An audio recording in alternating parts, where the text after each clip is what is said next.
Tripura Chief Minister Dr. Manik Saha on Thursday announced that the ruling BJP government has launched an extensive modernization drive in hostels where female students from tribal communities reside. Speaking at the inaugural session of the Tripuri Cultural Food Festival at Lake Chowmuhani, Agartala, Dr. Saha highlighted a range of advancements has been made in these hostels specifically for the benefit of female students from the indigenous communities. Sanitary pad vending machines have been installed in all such hostels, a first for Tripura. Dr. Saha added that the government has introduced biometric attendance systems, smart TVs, internet access, computers and CCTV cameras for enhanced security in these hostels. To support the students' mental well-being, psychological counseling is also being provided by experts. Outlining the state government's achievements in improving education for students from indigenous communities, Dr. Saha stated that 8 Eklavya model residential schools have been sanctioned for Tripura. Of these, 6 are currently operational, with the remaining schools set to open in the next academic year. Further noted that the state government offers various scholarship schemes for courses such as auxiliary nurse midwife, general nursing and midwifery, and paramedical sciences. Additionally, special coaching programs for competitive exams have benefited over 10,000 students. Since 2022, 413 coaching centers have been established to provide supplementary education for elementary students, directly supporting 10,138 students. Dr. Saha also mentioned that the center has sanctioned a special package of Rs 100 crore for tribal area development. ক্ষেত্রে সম্মানের বিষয় খাদ্যাভ্যাসের কথা তো আমি বললাম, আমাদের যে নৃত্যর এবং বিভিন্ন সঙ্গীতের বিষয় আমি বলেছি। আমাদের ছেলেদের এখানে আমাদের রাজীববাবু বলেছেন যে শিক্ষার ক্ষেত্র আমাদের যারা এখানে ছেলে মেয়েরা আছেন এখানে আপনারা দেখবেন যে জনজাতিদের যারা স্টাইপেন্ড ও স্কলারশিপ তার ব্যবস্থা আমরা করেছি, pre matric post matric scholarship সেটা দেওয়ার আমরা ব্যবস্থা করেছি।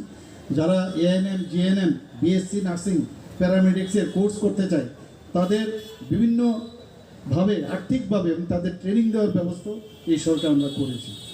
এখানে আমরা যারা যে কোচিং যে বিভিন্ন কোর্সে যাতে ওরা স্পেশাল কোচিং দেওয়া যায় সেই ব্যবস্থাটাও আমাদের এডুকেশন ডিপার্টমেন্ট এবং আমাদের ট্রাইবাল দপ্তর থেকে আমরা করেছি এবং প্রায় 10 থেকে 11,000 যে স্টুডেন্ট তাতে করে বেনিফিট পেয়েছে।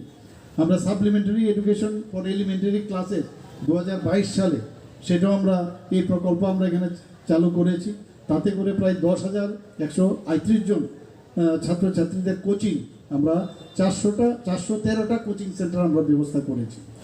বিভিন্ন যারা এখানে বিশেষ করে আমি এই কথাগুলো বলছি যারা আমার ছোট ছোট মেয়েরা এখানে আছেন আপনারা জানেন যেগুলো জনজাতি ছাত্রছাত্রীদের যে আবাসগুলো আছে সেগুলোকে মডার্নাইজ করা আমরা সেই ব্যবস্থা আমরা করেছি।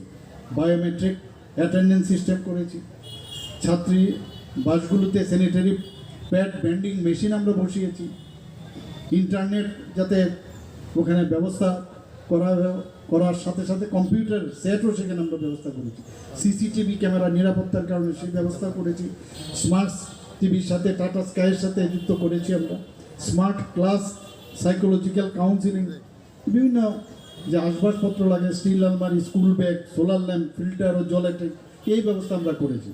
এখানে যারা আমার মেয়েরা আছেন নিশ্চয়ই আপনারা স্টুডেন্টরা নিশ্চয়ই সেইগুলো আপনারা পাচ্ছেন, আপনারা নিশ্চয়ই দেখেন এগুলো, আগে কিন্তু এগুলো দেখতাম না।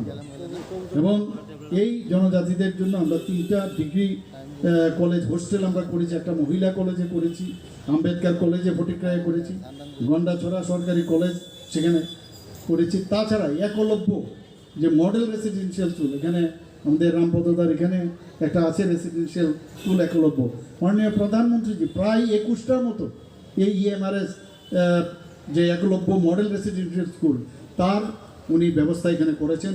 এর মধ্যে 6টার মতো চালু হয়েছে, 2টো মাননীয় প্রধানমন্ত্রী নিজে এসে তার উদ্বোধনও করেছেন এবং বাকি আরও যে একলব্য মডেল রেসিডেন্সিয়াল স্কুল সেগুলো আশা করি আমরা 2025-26 সেটা সম্ভব হবে। অর্থাৎ গুণগত শিক্ষা কিভাবে দিতে হয় আমাদের সরকার সেই দিশায় আমরা কাজ করি।